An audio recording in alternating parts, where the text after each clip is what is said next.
Hello, and thank you for joining today's special webinar by the National Organization for Rare Disorders on Building a Village, How to Re-engage Your Board Members, Leaders, and Volunteers.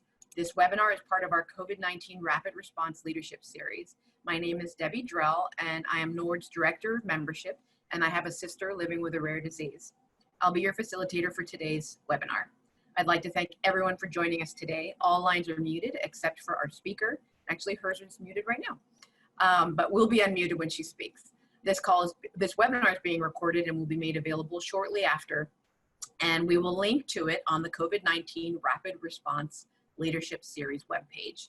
If you're one of the near 700 leaders of our 310 NORD member organizations, you will also receive the webinar recording link in our weekly members-only e-newsletter and in a post in our NORD members-only Facebook group.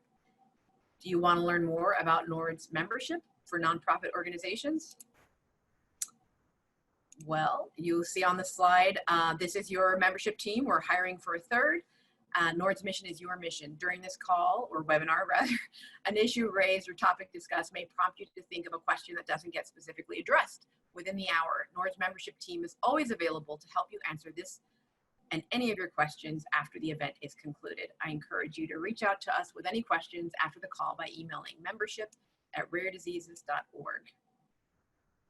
So NORD's new COVID-19 Rapid Response Leadership webinar is part of a series, and we created this because when the coronavirus hit, we found that a lot of our member organizations and nonprofits in general got hit really hard, canceling, postponing, delaying their fundraisers. When do fundraisers happen?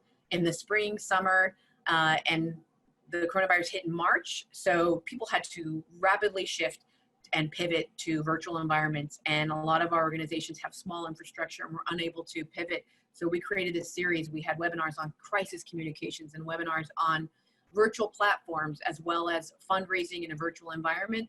And all of that was to help you, as we know that this has made a huge impact. Clinical trials have been canceled and delayed. Some of our members have lost half of their revenue for this year. We heard you and we want to support you. So we expanded our general capacity building with this. Every year we do a webinar a month.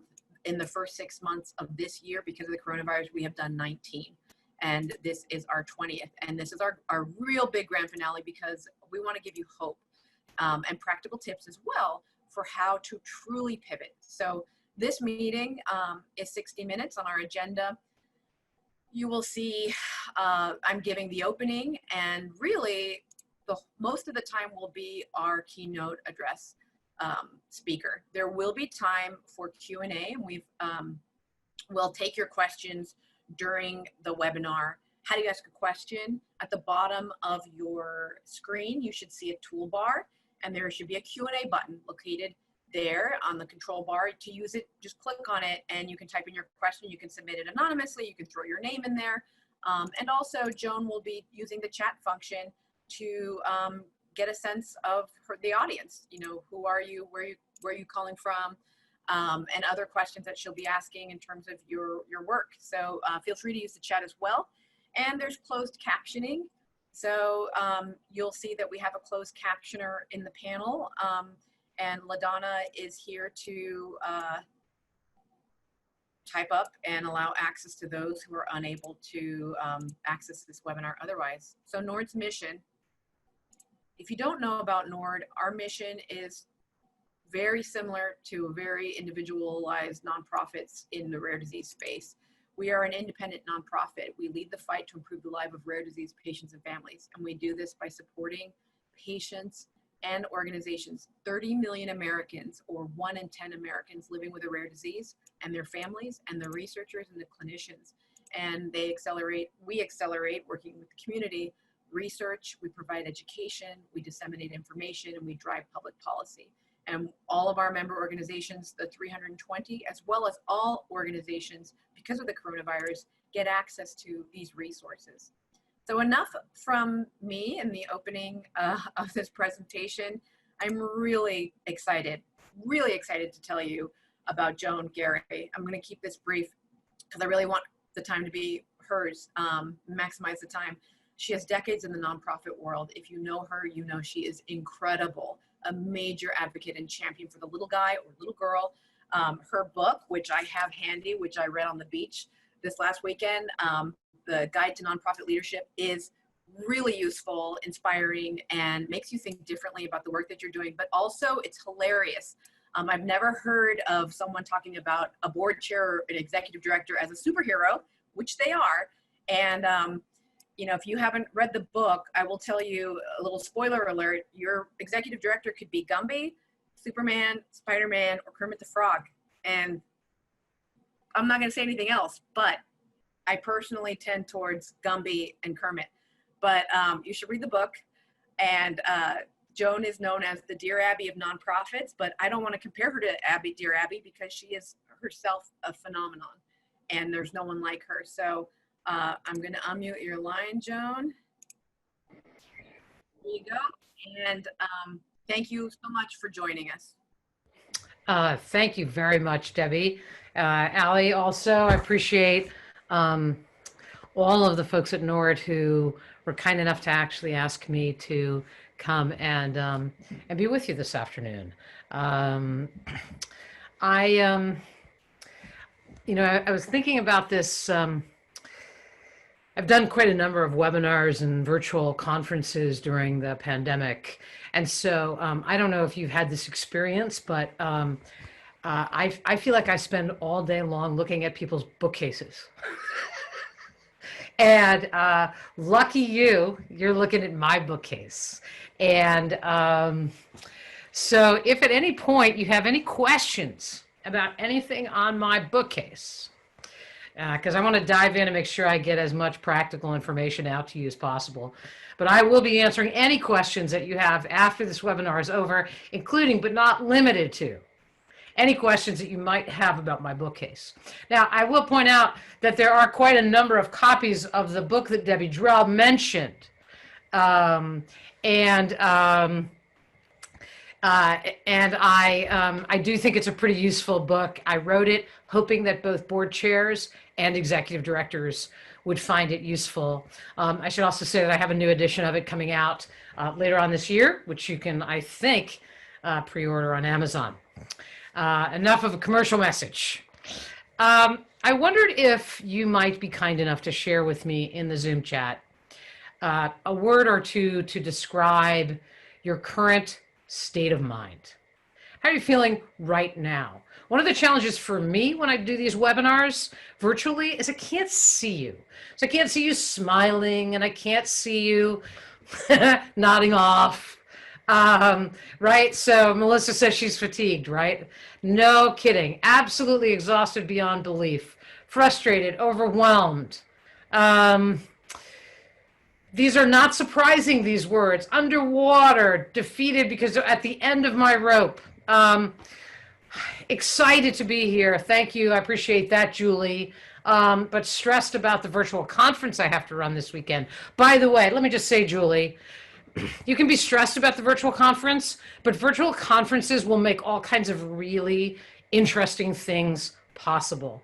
I think that people are underestimating the real value of the virtual conference and virtual gatherings. Yeah, I'm a little zoomed out too, Carol. I really appreciate that. Somebody just said this is day 122 quarantine. I'm happy that this gives a shine on my day. All right, well, I'm going to try to deliver on that for you, Alexandra. So the first thing I want to say is that I have a really good sense of how hard you work. And I have a sense of that not just because I know that you are a nonprofit executive director, and from what I am told, you are from Canada, you're from all across this country and around the world. I think some of you are up way past your bedtime. So I really appreciate that. I promise to offer you both insights and some practical advice that'll make it worth your while to get less than a full night's sleep. The other reason that I have a good sense of how you work is because I spend time with organizations large and with organizations small. I run a membership site called the Nonprofit Leadership Lab, which is specifically designed for organizations that have budgets of less than $1 million, and some of them have less than $500,000. So I kind of know who you are. But I also know who you are because I too have worked with organizations that advocate for cures and for the patients of folks with rare diseases. I spent some time with the Children's Tumor Foundation. I have, it's not really, I guess, wouldn't necessarily be qualified as a rare disease, but have done a tremendous amount of work for the Postpartum Support International Organization. And my wife's niece died of a rare form of Tay-Sachs called dysautonomia. And so, so the world of rare diseases is not really rare at all. One of my team members, Trevor Graham, was diagnosed with hemophilia very early on in his childhood and actually was part of Paul Newman's Hole in the Wall Gang camp when he was a kid and went on to be a counselor. So I think it's useful for you just to have that context that I understand how hard you work, how exhausted you must be because you're a small nonprofit and because you advocate for something that is super personal. Then we put something else on top of it. We put a health pandemic on top of it. And I actually can't imagine what all of you are going through in the context of that. It's hard for me to imagine that you have not been touched in very direct ways and in very unique ways, given what you all do, in ways that are really, really scary. I'm sorry, I'm actually not going to be, I'm going to chat for a while, and then I'll go back to the Zoom chat. So do know that I'm not ignoring you. Well, actually, I am ignoring you, but I won't ignore you for the entire webinar. So I know that this pandemic has touched you in some very unique and scary ways. And here's the, I had this aha moment this morning. You know how you think to yourself, wow, I got to talk to the National Organization of Rare Diseases, and I want to make sure that I can really that my remarks really resonate for the folks who are going to be participating in the webinar. And I was thinking about my niece, and I was thinking about Trevor, and I was thinking about my work with the Children's Tumor Foundation, and then it went like this. You know that commercial? You're probably not old enough, but like, oh, I could have had a V8. I have a rare disease. And I live with it every day, and I didn't even think about it. Not when I was talking with Debbie about all of this. And so I immediately emailed this morning, I emailed my pulmonologist and told him that I was speaking at NORD this afternoon, that I actually live with a rare respiratory disease called alpha-1 antitrypsin deficiency, that I'm actually missing the enzyme that promotes lung and liver health. And I know it's a rare disease because I'm told that only 1 in 5,000 people have this particular illness. It falls under the COPD. I'd really be interested if anybody, this I will pay attention to, if anybody in this Zoom chat has either heard of alpha-1 or has anything to do with alpha-1. I went to alpha1.org this morning. Oh, Debbie Drell has her thumb up. Yeah, so here I am. Like, it's the craziest thing, isn't it? That here I am getting ready to do this webinar and thinking about what kind of conversation I should have with you and thinking about how scary it must be for you to be going through this pandemic with someone that you love who has a rare illness. And then I look in the mirror and I think to myself, hello? So you should know that I do very well. For what it's worth, I'm in very good condition, but there is a reason for that. I work out 3 times a week, and I take really good care of myself. But I will tell you that this pandemic has caused me to come out as an older American with an underlying condition. So today what I want to do, oh, this is really interesting. Yeah, they actually, so anyway, I can talk about alpha-1 later with anybody who wants to. I don't get a chance to talk about it very often because it's so rare. But here's what I really am here to talk about, is not about me and my lungs. I'm here to offer you some practical advice, some insights, And I hope that what I'm able to do is also offer you a shot in the arm. Because if I know one thing about nonprofit leaders, it's not just that at this time you're exhausted and overwhelmed and frustrated and at the end of your rope. I know that you can do this. You can do this because you are fierce. And as Debbie said, I believe that each and every one of you in your own right is a superhero. So what I'm going to do is I'm going to share my screen. I do some slides, and then I'm going to come back to you again, full screen, so you can continue to appreciate my bookcase.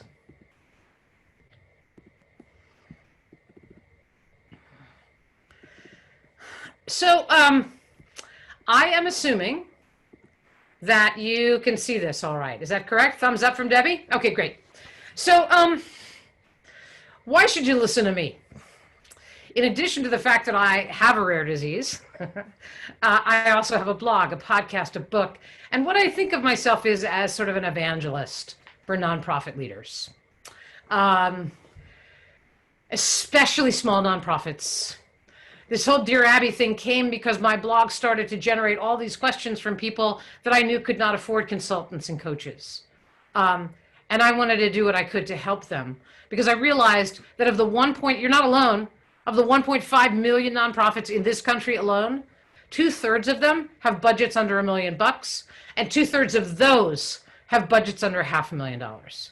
So the vast majority of nonprofits in this country are exactly like you. Fierce, struggling, overwhelmed, and doing the most important work there is. This way. So I want to offer my two core philosophies. I'm going to do them really quickly. The first one is that nonprofits are messy. My book is one of the few business books you'll ever buy that has a picture of a garbage can on the cover. You don't know how I had to fight with my publisher about this. And I don't mean messy in the pejorative. I mean messy in the sense that's like improv, right? Like improv is messy, but it's beautiful.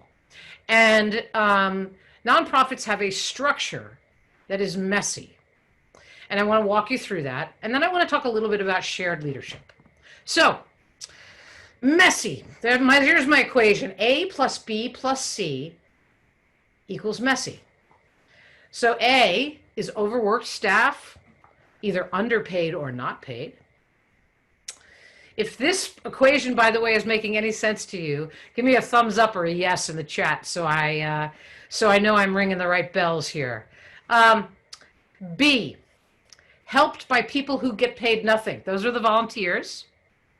And C, they're supervised by people who get paid nothing, have full-time jobs, and are supposed to give and get lots of money.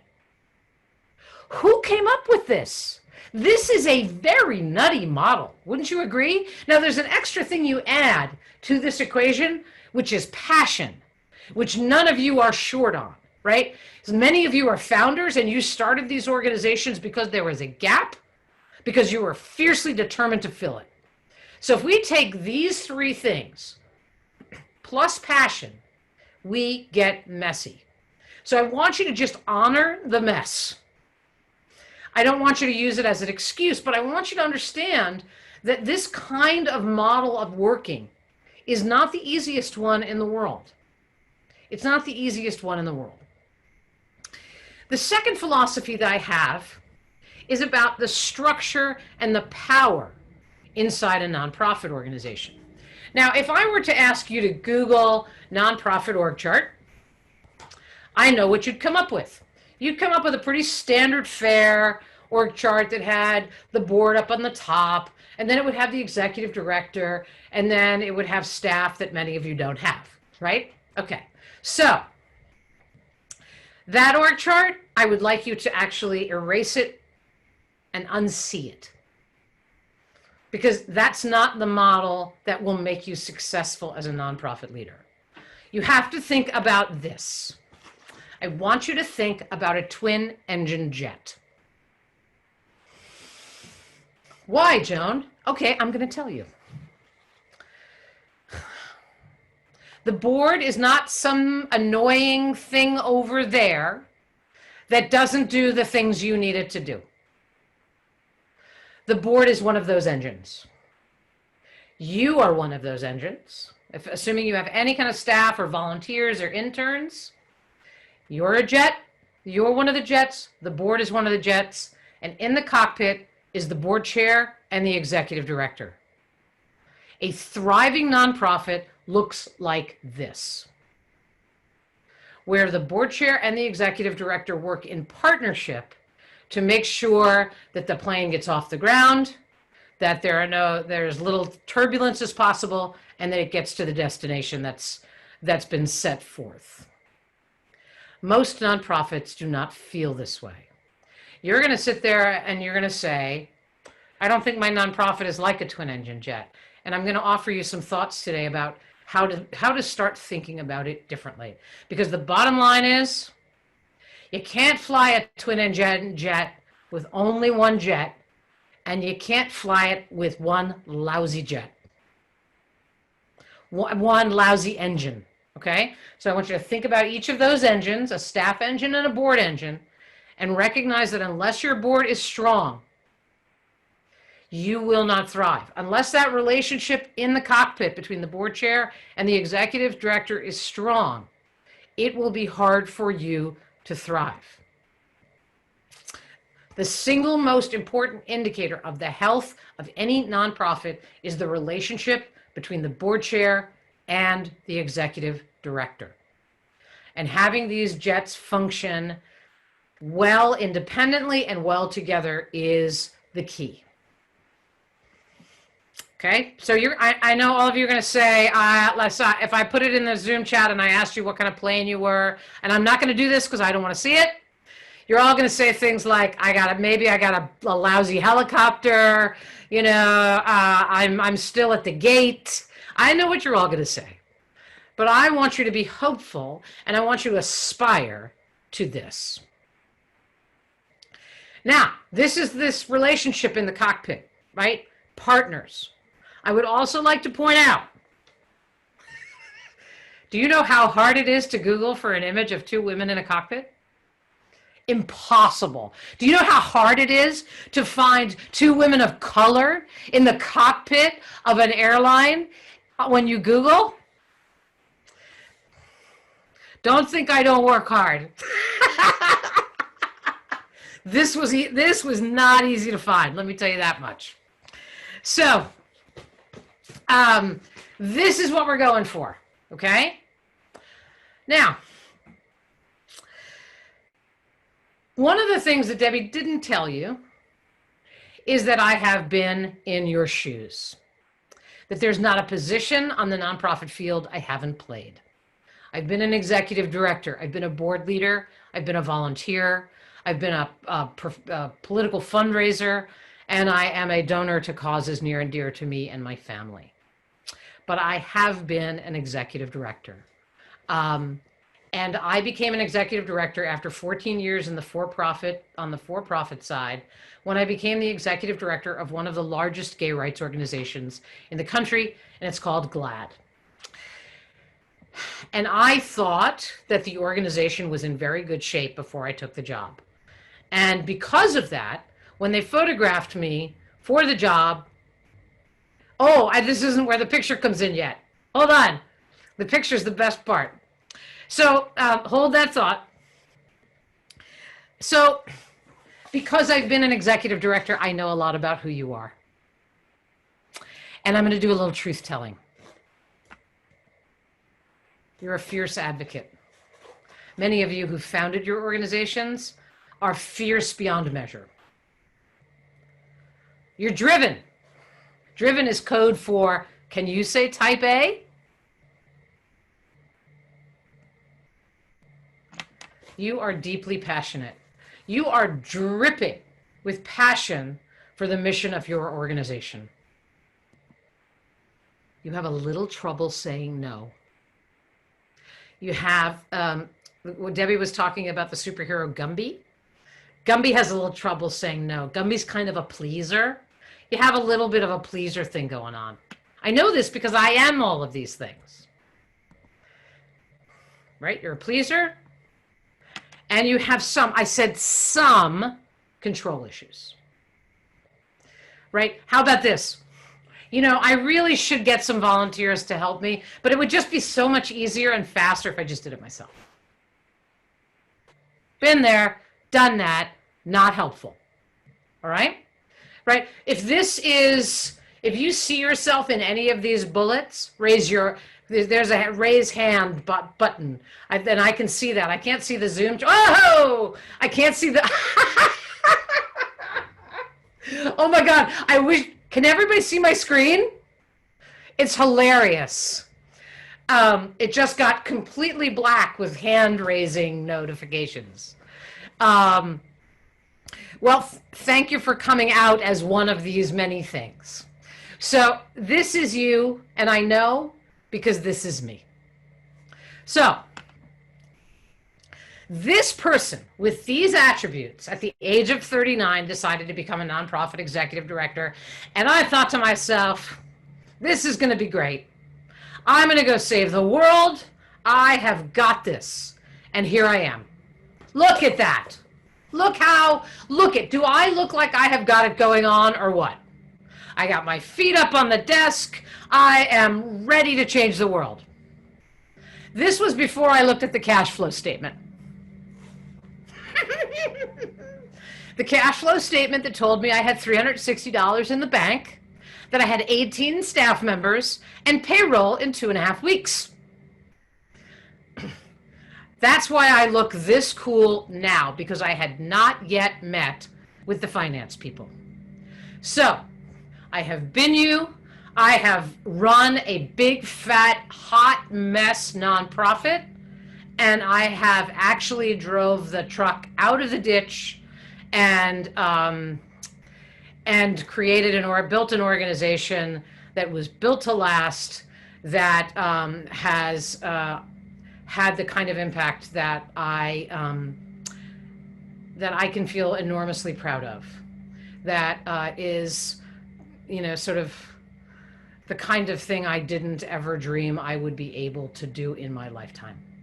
And it was that experience that led me to think about how I could help other people.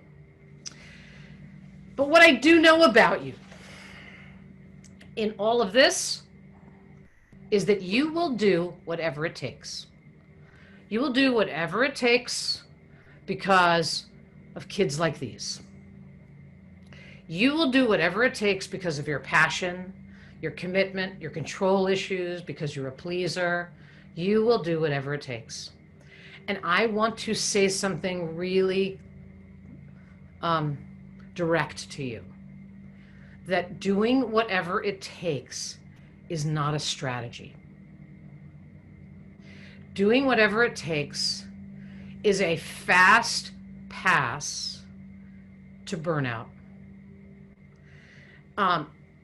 If you believe, as I do, that world changing is marathon business and not sprint business, doing whatever it takes is not the MO, the method of operation that will get you where you want to go.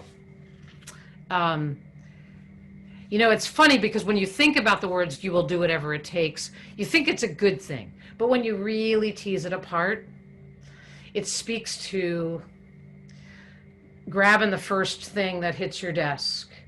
It speaks to potentially a lack of focus, right? It speaks to the board member who calls and says, I need you to drop everything and do. And what I need you to start to think about is this, that doing whatever it takes means it is not a strategy to build a sustainable organization with 2 high-functioning jets. That what you have to start thinking about is, how can I lead with intention? How can I lead with intention? And so I'm going to take you through 2 practical things, and they're about your board. The first thing I'm going to talk about is board building. And then I'm going to talk about board engagement. Many of you who are founders built your boards like this. You found people, who are friends of yours. You found other people who were directly touched by the illness that you are advocating for the cure of. You did what you had to do. You did whatever it took to build a board. And I'm going to suggest that you need to build it with intention. And you can. It is not as onerous a task as you might think. You can do it bit by bit and tip your board in the direction you need it to go in. So I'm going to take you through a couple of slides. Stay with me. So this is my handwriting. This is as excellent. This is my excellent artwork. I'm not any better than this. What we're trying to do is we're trying to move your board from point A to point B.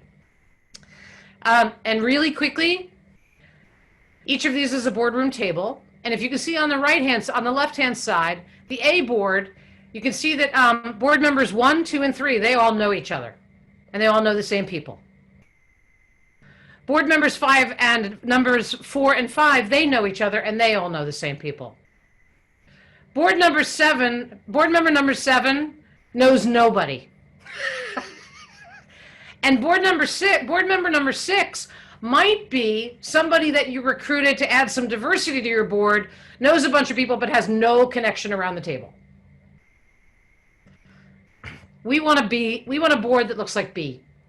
Because what we're trying to do is we are trying to add people to your organization that know different people, that are equally passionate about your mission, but that each of them brings a different sphere of influence to the organization. Because what you're trying to do is build an army. You can't do it yourself, you shouldn't do it yourself, and you won't be able to do it by yourself. So you've got to think about, how can I build a board that looks like B? Now, I want to tell you the story. This is not a rare disease story. This is a story about a children's theater. And I want to talk about the ripple effect of board recruitment. This is the story of Nina. She runs the Bay Area Children's Theater. She's a founder. When she founded the Bay Area Children's Theater, she needed a board. So where did she go? She went to friends of Nina, as I call them, FONs. Where did she go next to look for board members? Ticket buyers. People who love the theater, ticket buyers, right? I love children's theater. If that's as far as Nina went, Nina couldn't scale. Nina couldn't raise more money. Nina could not engage other people. Nina couldn't drive awareness because she was actually only developing ripples of influence that she already had. Okay? So you're sitting to yourself thinking, okay, but how do we get more ripples? Well, we think differently. And this is an exercise I would love for you to do with your board. You can draw ripples and think about this, because look what we did with Nina. We said, okay, wait a minute now. Lots of people have to be interested in children's theater. In what way? Well, so we had friends of Nina, we have ticket buyers, we have kids, people who love kids, we have families. Then we have other arts organizations. So Nina started to talk to people who had been on boards of other arts organizations. If you love children's theater, you love arts. Then she started to think, well, arts and theater and kids and family, that's all about community. Maybe I could get somebody from a community elected official on my board. How about this one? I believe in the power of family. She recruited a family psychologist to her board. Think about that, right? We live in a society, and this was pre-pandemic, where families were not spending enough time together. And who was seeing that most of all? Family therapists, right? Think about the sphere of influence that person would bring to the table. And then I want our world to be more empathetic. Nina learned about a national study that had been done that indicated that if a kid is exposed to children's theater before the age of 10, they are exponentially more likely to grow up to be more empathetic adults. That's the mother lode. Like, who doesn't want to live in a more empathetic world? I do. I'm not going to go see a children's theater production, not until my kids have children, and I hope that's not really soon. But I want our world to be more empathetic, deeply. I understand that the lack of empathy is a societal flaw, a profound flaw. And once she started to think bigger like this, she felt bigger. So she made a cold call after Chelsea Clinton's kids' book came out. And she said, you know, I write musicals. I'd like to write on spec an adaptation of your kids' book as a musical. And Chelsea Clinton said, okay. And so she wrote it and Chelsea liked it. And they premiered it at the Bay Area Children's Theater. And that led to a grant from the Schubert Foundation. And that led to board members from around the country. Do you think that Nina had any idea that that's where it was going? No, she had no idea. It wasn't even part of her aspiration. But once she started to think bigger, she got bigger. Once she started to think about how much of an impact her organization had in different kinds of ways, she started to have impact in different kinds of ways. Can you raise your hand if that makes sense to you? Right? It makes sense, doesn't it? Is that we stop after, I know someone that has this illness. How about therapists who are dealing with the kids who have this illness? How about fill in the blank? Take this ripple, this idea of a ripple, draw it on a whiteboard and start to create your own I loves, I believe, I needs. And then start to creatively think about who are the people who will care about those statements. And then start to think about who could your army include. When you are done with that, and I want to say this, that you don't need a lot. I'm not suggesting that you take all of your board members and you say bye-bye and you start fresh.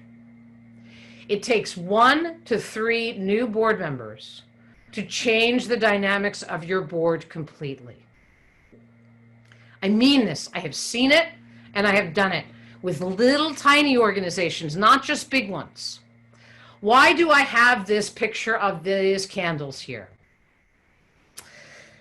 I'll tell you.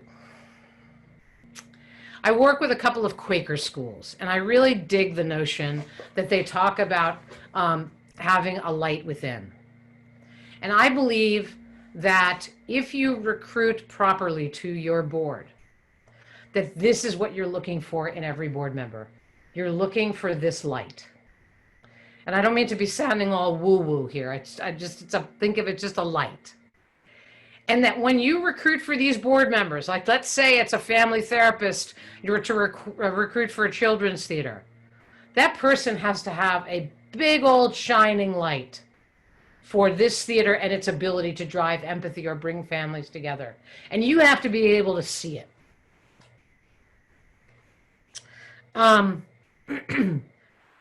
You want a board that's filled with people that have their lights on, right? And I know that that is not the case for most of you right now.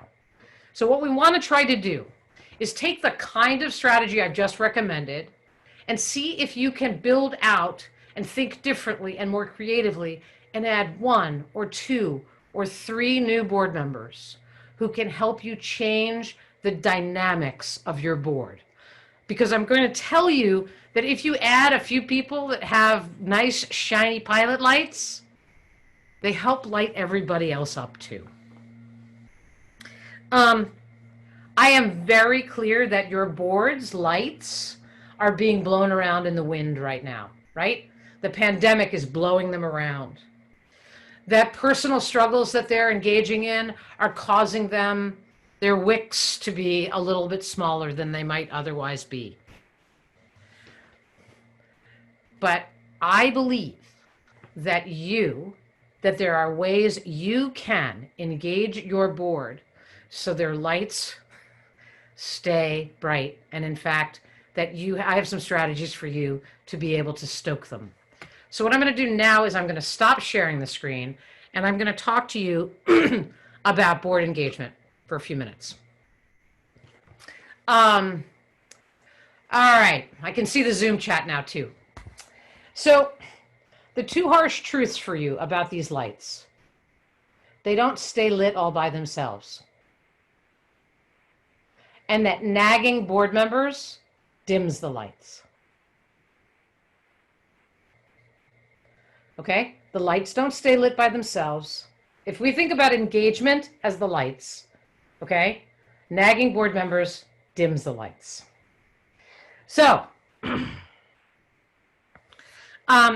going to offer you 5 ways to engage your board right now.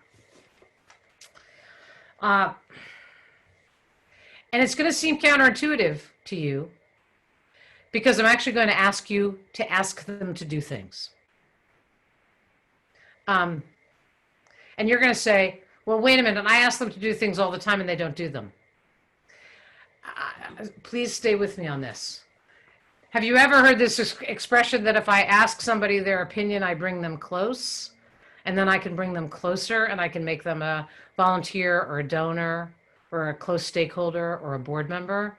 The same is true of board members. They want to be helpful. They actually do.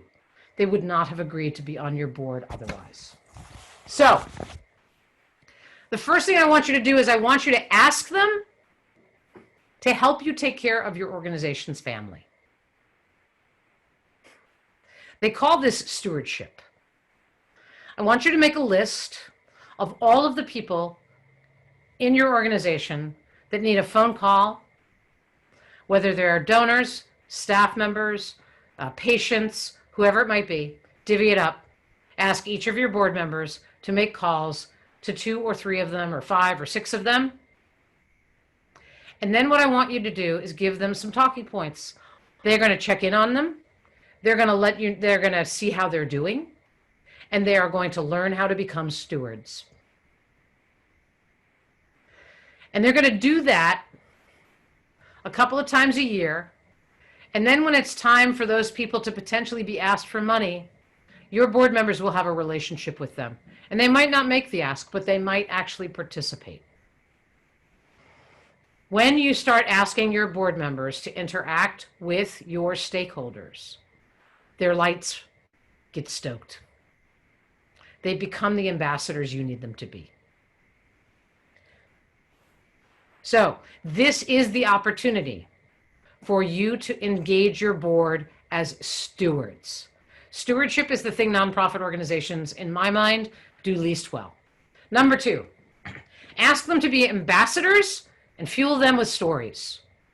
Your job is to be the storyteller in chief, to fuel them with stories to tell when they contact your organization's family, to fuel them with stories to post on Facebook, on Instagram.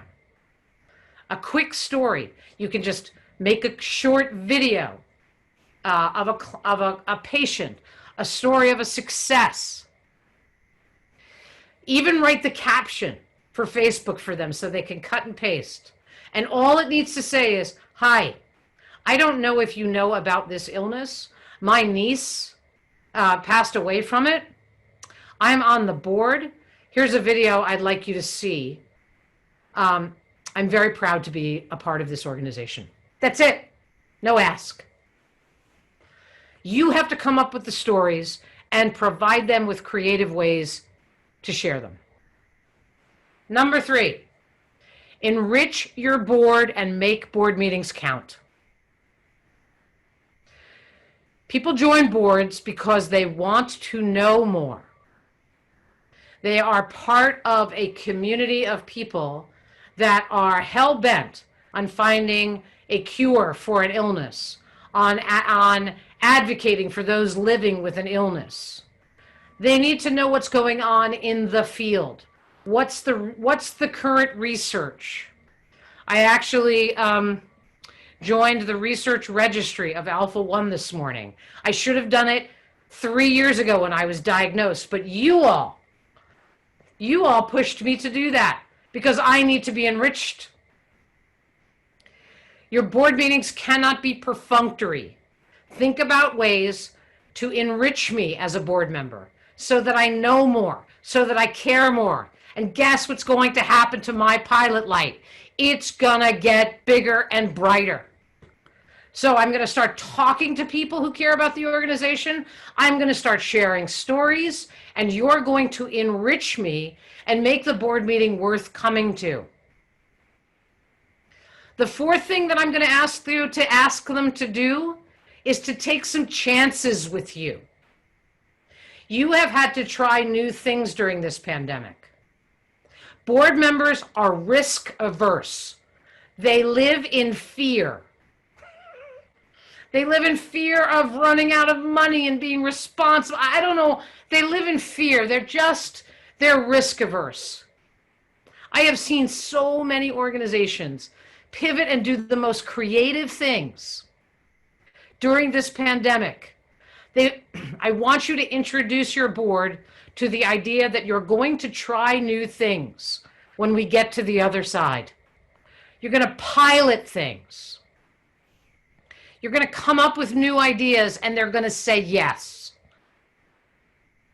They're not going to come from a place of scarcity. They're going to come from a place of abundance. So just one quick story. I have one more thing, and then I'll close out and answer questions. Let's say, for argument's sake, that your budget used to be, and forgive me, I'm just picking numbers, that it used to be $750. And you think that because of this pandemic, that now your budget is maybe going to be $400,000. I want you to sit with your board and talk about the budget in a different way. Not what should we cut now that we have less money. Can you please, I beg you, please try to have an exercise with your board where you say, if we started with an organization today and we had $400,000, what kind of impact could we have? What would we build with $400,000? That's such a different framing device from, oh shit, we used to have 750 and now we have 400. Why don't you just think about, oh my gosh, we have $400,000. How can we make the most of it? It will give you a different conversation. And the last thing I'm going to ask you to do that I think will really help you in engaging your board is to help build excitement about the destination. So here's what's happening now, is that people are desperate and hungry and struggling. Their organizations are struggling and the need is exponentially greater. And so we're focused in on the immediate need. And we're not actually spending enough time talking about imagine what happens when we get to the other side and what kind of impact we can have. We're not painting a good enough picture of the destination of our twin engine jet. The best example I can offer you, every one of you has had this experience yourself or as a parent of being in a long car ride with a car full of kids going to an amusement park. And they're bickering and they're throwing stuff at each other. And one of them is claiming they're going to throw up in the other guy's backpack. And if you spend the entire ride saying, no, Susie, you're not going to throw up in the backpack. Johnny, stop it. Don't throw that at him. Then all you're going to focus in on is how bad the ride is, right? But if you're the person in the front seat that says, hey, stop for a second. What's the first ride you're going to go on? What's it going to be like? You think the line's going to be long? This is what you have to do for your board. They don't want to be talking about throwing up in each other's backpacks. They want to talk about the destination. They want to talk about where this organization is going. And yes, of course, you have to ask for money in the short term, but frame it as a bridge to getting to that destination, as opposed to save your money. Think of it as a bridge to the destination. These things will make a difference. So the 5 things: Ask your board to help you to take care of your organization's family. Ask them to be ambassadors and fuel them with stories. Enrich your board and make your board meetings count. Ask them to take chances with you and build excitement about the destination. I'm not calling it the new normal. I'm actually eliminating the word normal from my vocabulary because I don't know what that is anymore. I'm just calling it the other side. We all have names for it. I'm calling it the other side. And, you know, I was thinking about this not just about nonprofit leaders writ large, but particularly for those of you in the rare disease space. I'm guessing that there was this moment for you, for your loved one, for your family, however it came to happen, where everything changed forever. The phone call, the diagnosis, the whatever it is, right? One moment where everything changed forever. And I feel like our entire society feels that way, that things have changed forever, that we just got whacked upside the head and things just changed for us forever. And when that happened to you, you could not sit idly by. You didn't sit in a corner and say, oh, poor me. You got up off your ass and say, what could I do? How am I going to make this work for my family? What am I going to do to make sure that this doesn't, you know, that someone else is saved from this particular disease? Whatever the mission of your organization is, how can I improve the patient experience for people who live with this disease? And so in that context, I'm telling you that you have a ton of things to teach all of us. Because a lot of people in our society today are saying, oh, poor me. I just got whacked upside the head with a health pandemic like I've never seen before. You know what this feels like, and you know you have the attributes to teach us. You have the attributes to teach us. You're a fierce advocate. You can't sit idly by. You're totally dripping with empathy. And you know how to fix problems. And this is what we need right now. There are a lot of people that are talking about how little leadership they see in our world. Well, they don't sit where I sit.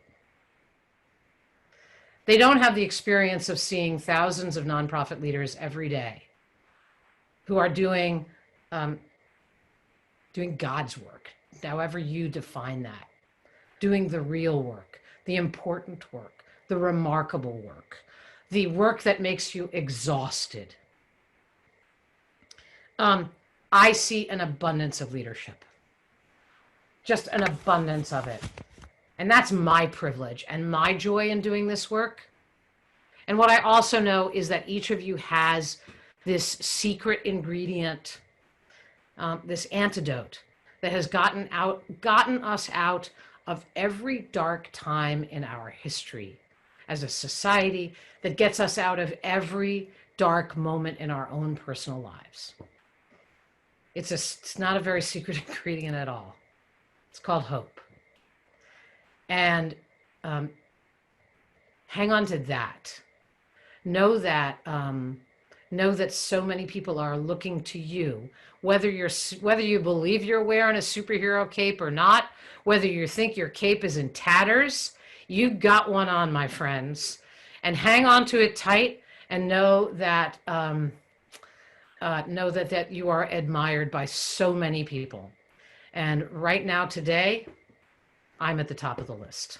So thank you. And I know I went a little over time, so I want to make sure I'm not in a hurry, so I can answer some questions depending on folks' time. I'm happy to answer questions and take it from there. Thank you so much, Joan. That was an incredible talk. It was very inspiring. It's very funny too, and I can't believe that you have Alpha One. What a small, it is a small, rare world. So this was an incredible talk. We got a lot of good chats coming in and a lot of Q&A questions from our audience. So we'll go a little bit over the hour if you want to answer some of these questions. Seems, Joan, that you might be ready for a little bit of Q&A. If you click on the Q&A, Joan, you'll see the questions. You can take a look and see which ones I think we may have time for one or two. Yeah, that's fine. Are there questions as you look at it, Debbie, that you would prefer that I answer? There's two that are very similar. One person said, "This is great, but will these people care enough to raise money?" So that's the people that you're encouraging to join on your board. Okay, so I'm going to answer that one. Yes. First of all, you're going to recruit them, and you're going to say your role is to be an ambassador for our organization, to invite people to know more and do more for our cause. That includes helping us find new board members, helping us identify financial resources. Yes, we are a board that we expect our board to, in fact, be part of fundraising efforts, and we will help you where you're not left to your own devices to go fishing for dollars. But one of the things that I generally find, I'll try to answer this quickly, is that we recruit and we don't tell the truth. We're so afraid that people will say no, that we don't actually say, yes, there's a fundraising obligation to be on this board, and we're going to work with you to fuel you with stories, to put stuff up on social media, to help you spread the good word, and so that you can have all the tools that you need to help us to bring money to the table. But generally what happens is we're so afraid that someone will say no, that we actually don't tell the truth about the fundraising responsibility, and then people get on the board and they're like, wait a minute, hold on a second. Nobody told me I had to raise money. You want to just keep grabbing a couple? Yeah, I'm looking at them because more are coming through. How do you deal with burnout? So I don't mean to be completely completely flippant. This is what you do. What I just talked about is what you do. Is you say, you know what? Enough already. I'm not going to do this all by myself. I'm going to take time, and I am going to add some people to my army that will work with me. I'm going to shut down my control impulses. I'm going to bring in an intern to do my social media. I'm going to take a day off, and I'm not going to check my email. I understand. The one thing I want to say is I totally understand that when the cause is as personal as a rare disease, it is very, very, very difficult. You have the hardest jobs. I mean, when I was, when I was running an LGBT organization, I am a member of the LGBT family. My daughter is a lesbian. When my kid came out, it became a lot harder for me to do my job because I had so much more skin in the game. So I know it's really hard, but you have got to intentionally build an army, or you're going to be a solo practitioner, and there's just too much to do. So may I just grab a couple? Just keep going, Debbie. Is that all right? Roberta Smith, our board has struggled to diversify and has been primarily families. This is exactly what I was talking about, Roberta. The worry is that doctors will not mesh with those that are there.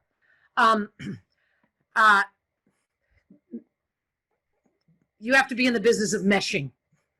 Diversity of perspectives and thoughts causes some degree of tension, right? That's actually what's great about diversity, is that I don't agree with you. I have a different lived experience from you. Those are all good things, but they cause tension. Your job is to make sure that that tension is healthy tension.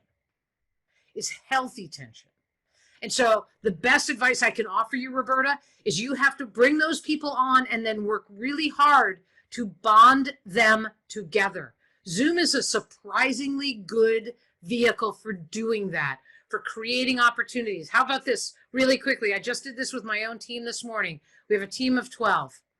I sent them a link, the 25 most popular TED Talks on leadership. Pick any one, I said. And then I want you to come to the meeting and tell me what was the takeaway for you. What's the lesson you learned? I learned about my 12 team members, and I know them all really well. But there it is. A doctor can answer that question the same way a family member can. I mean, completely differently, and you'll find the shared values in there. Keep going? Yeah.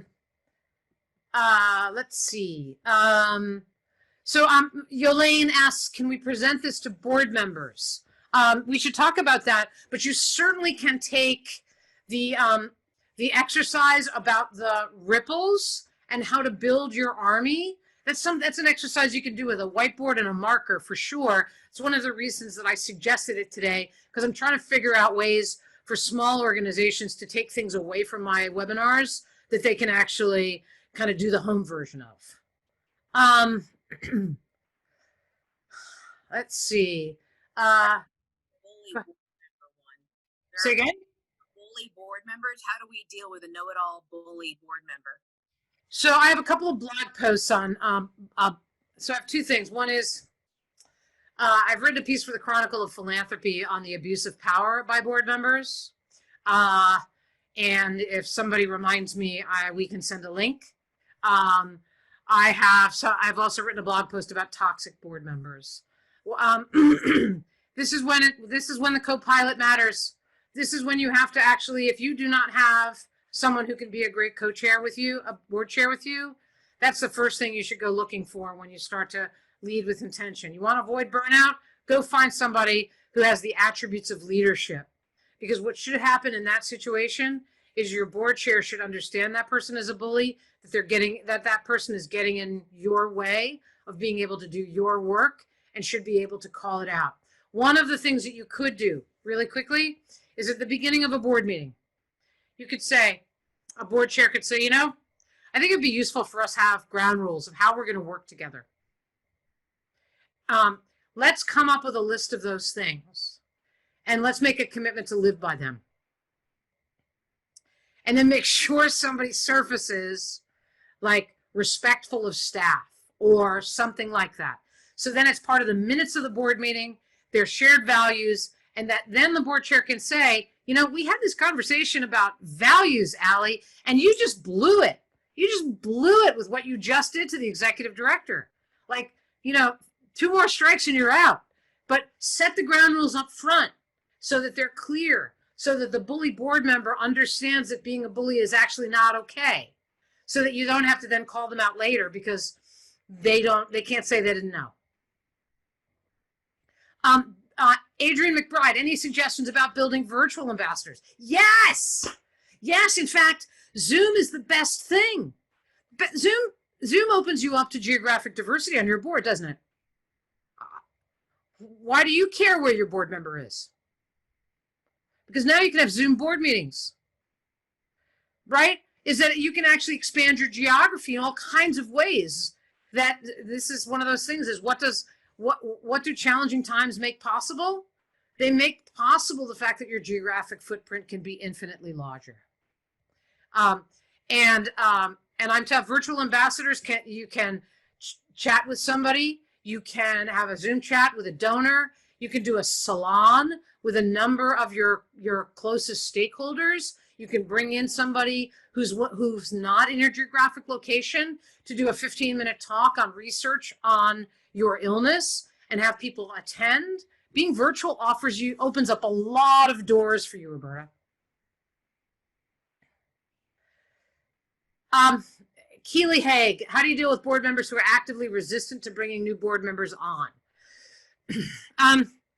I would actually use some of what you heard in the webinar today, that your power lives in the size of your army,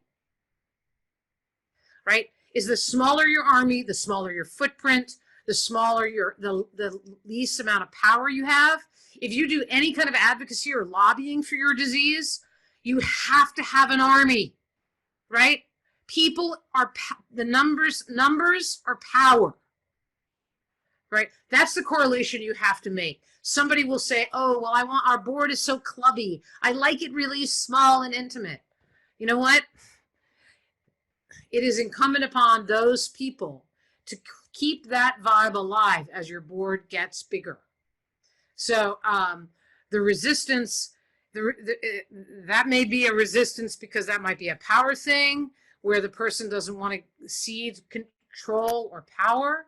Add a couple of new board members, push gently, diplomatically, and once you start to change the board, either those particular board members get with the program, or they self-select off.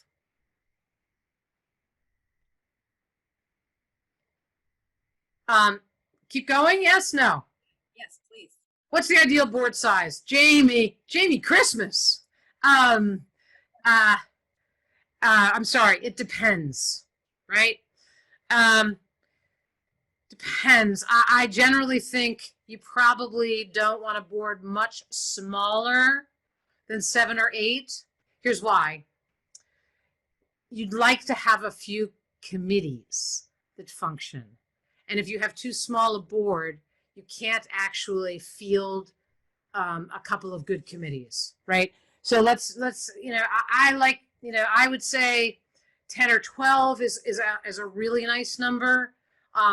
Depends on the size of your organization.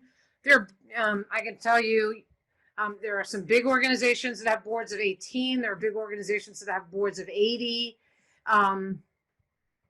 It all depends, but I would generally say if you could get yourself to 10 or 12, that allows you to have a finance committee. It allows you to have some officers. It allows you to have a couple of different task forces or committees without overtaxing any one individual.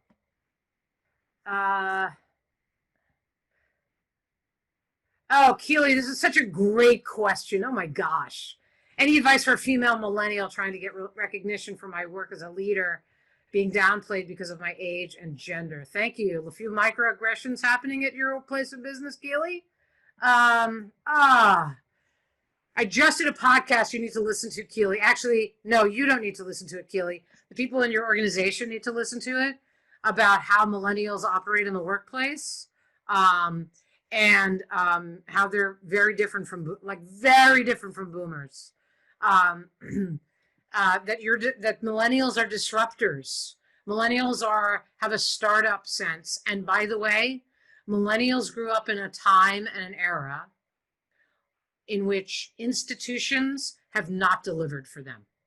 The government has not delivered for them during Hurricane Katrina, during the Great Recession of 2008, during this pandemic.